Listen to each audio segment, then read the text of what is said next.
monitor the promise of American carnage has arrived. Danielle Moody Jolt 24 middle. 5 minutes. Read federal officers operate amid tear gas while clearing the street in front of the Marco.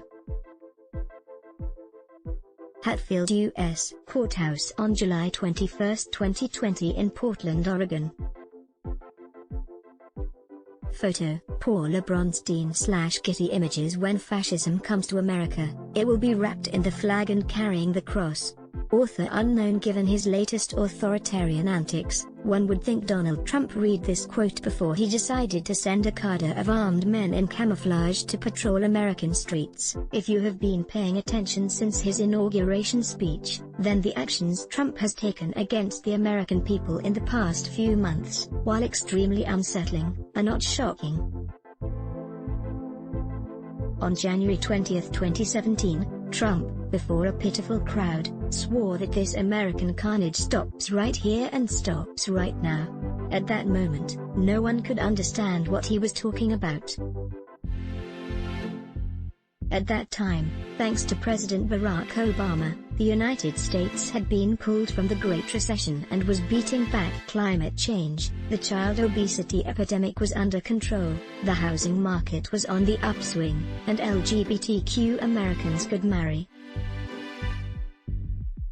However, if you listened a little more carefully to Trump's ominous message, you understood that he and his sycophants understood the carnage Trump was referring to. There were not actual bodies in the streets, but instead the decimation of the ideals of white supremacy.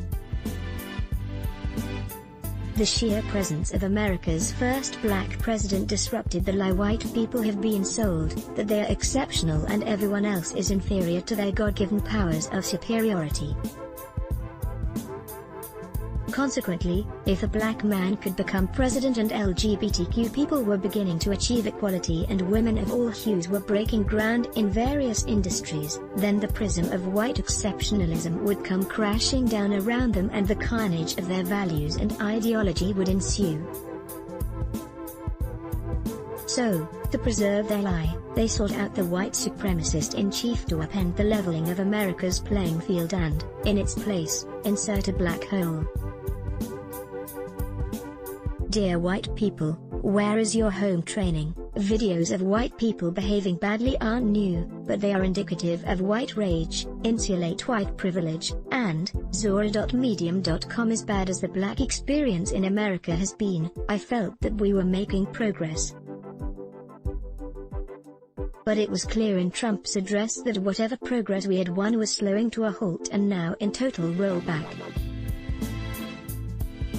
Everything Trump has done to communities of color and our allies has been slow and methodical until Donald Trump and his Attorney General decided to trample, literally and figuratively, on the rights of American citizens who protested last month in front of the White House in Lafayette Park. What we know now, as unnamed federal agents are currently occupying Portland, Oregon, picking up American citizens in unmarked vans without identifying themselves or reading them their Miranda rights, is that the incident in Washington, D.C. was a dress rehearsal. For years now, we have listened to Trump as he hailed dictators and authoritarian leaders with envy and glee. We eased our fear by telling ourselves that he just wanted to play toy soldier, except now the laughter has given way to audible gasps of fear and shock. The images coming out of Portland are chilling, and Trump's announcement that Portland is just the beginning and Chicago will be next is horrifying. It's as if overnight the streets of American cities have turned into some version of Palestine or Russia, where citizens disappear all the time. Fascism has arrived in America. Now what? Trump is an autocrat, and here's why you should care. Zora.medium.com. Since the over-militarized display put on by the police in Ferguson, Missouri, following the murder of Michael Brown in 2014, many wondered where American cops were receiving their training on mass surveillance and use of force tactics that mirrored wartime behavior. Well, we needn't look any further than the country we have wrongfully referred to as the only democracy of the Middle East, Israel. Since around 2002, Police chiefs across the United States have made many taxpayer and privately funded trips to train there. Does it make sense now why Trump has praised Prime Minister Benjamin Netanyahu and other leaders like him who use abject force to control their dissenters? The promise of American carnage has arrived. It's masquerading as patriotism and calling for law and order. For years now, many of us have been called alarmists for making the very obvious connections between what was transpiring in the United States under Trump and the fascist regimes that have developed around the world. Most notably, following the 2016 presidential election, journalist Masha Gessen wrote an essay for the New York Book Review entitled Autocracy: Rules for Survival. In the piece, she listed 6 rules for survival, with the first one being what Americans continue to dismiss: believe the autocrat. He means what he says. Whenever you find yourself thinking, or hear others claiming, that he is exaggerating, that is our innate tendency to reach for a rationalization. In a 2019 speech, Madeleine Albright, the first female U.S. Secretary of State, discussed the alarming trends toward fascism in the United States and at one point quoted Mussolini, "If you pluck a chicken one feather at a time, nobody notices." Albright added that there is a lot of feather plucking going on right now. Indeed, there is a lot of plucking going on in the United States right now, and what's worse, we still find ourselves stuck in the lie of American exceptionalism. Meanwhile, we're deciding not to believe our eyes and ears and instead find comfort in thinking Trump is all bluster. Except he is not.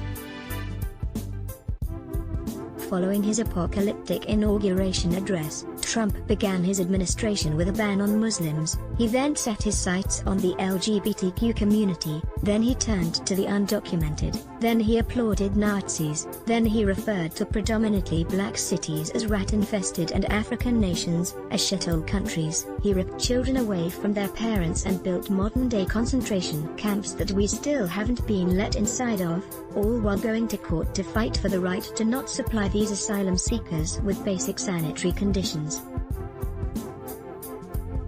All of these events happened one pluck at a time, and now we have armed troops occupying U.S. cities. This has been a slow but steady descent into organized chaos, propagated by fear. The dystopian novel 1984, George Orwell wrote, "One does not establish a dictatorship in order to safeguard a revolution, one makes the revolution in order to establish the dictatorship." Nothing that is taking place right now is by accident, it is, instead, by design. How do we safeguard against the rising tide of American fascism? We start by believing our eyes, because what is unfolding right now is only the beginning, and you have to look no further than to the leaders Trump praises to see just how far he is willing to go to hold on to power. It's hard to tell at this moment whether time has already run out on the American project, but there is one thing for certain: the flag-hugging, Bible-toting, white supremacist-in-chief isn't making veiled threats anymore. The promise of American carnage has arrived. It's masquerading as patriotism and calling for law and order. Let's block ads. Why? Show your love for him. Click the link in description. Thanks for watching.